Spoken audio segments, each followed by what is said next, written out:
Mas masinati pa ang init nga panahon sa mga musunod nga mga adlaw. Alang sa dugang weather update, aniya si Engineer Al Kiblat ng OIC sa Pag-asa Visayas.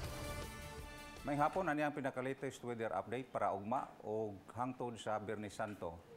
Padayon makasinati ang tibuok Visayas o maayo nga panahon, init, alimuot ug maba ang tsansa nga dunay mga pag-ulan tungod gyapon sa easterlies o hanging sidlakan ug watay nakita nga daotang panahon sa gihapon gawas ug suod sa Philippine Area of Responsibility. Hangin hinay nga tuna sa kasarangan nga nagikan sa silangan nga tuna sa aminang silangan ang muhuros sa tibuok Visayas ug ang kadagatan magpabiling malinaw nga tuna sa kasarangan. Dagat mutuob ugma sa mga alas 10:14 sa buntag nga may gitasol nga 0.85 meters ug muhunas alas 2:39 sa kadlawon nga may gimove-on nga 0.59 meters.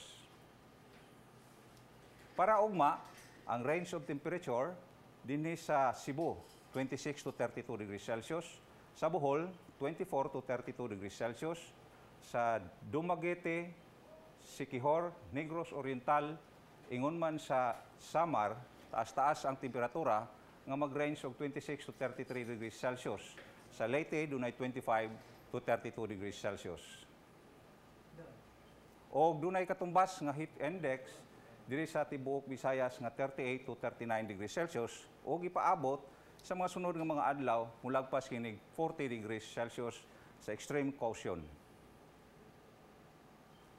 Para sa extended forecast, padayong makasinati hangtod sa Biyernes Santo ang tibuok Visayas ug init nga panahon, pero dunay kay-gayunan nga mga pag-ulan sa Thursday sa sentrong bahin sa Visayas. Musilang ugma ang adlaw sa may alas 5:33 sa buntag. Lunot ning init kayong panahon nga nasinati atong mga kapuso, kabalo ka ba unsa o nganong El Nino? Ang El Nino usa ka pinomena sa kadagatan ug atmosfera nga kauban kini o grabing pagkahuaw diring dapita sa kasagpan bahin sa Pasipiko, lakip na ang Pilipinas, o pagbaha sa silangang bahin sa Pasipiko o kini na matikdan tungod sa pag-abnormal nga kainit sa dagat sa silangan o sentrong bahin sa Pasipiko, diin ang mga mangingisda nga karaang tao sa Piro nakakuha og talagsaong gidaghanon sa isda o naitabo kani shortly before Christmas nga gatuo sila nga gasa kini sa ni Little Jesus o Child Boy o sa ilang pinulungan nga Spanish, El Nino. Kabalo ka na mga kapuso. Para sa dugang detalye, mahimo mo bisita sa atong official website www.bagong.pagasa.dust.gov.ph o mulagon sa mga social media accounts sa Pag-asa.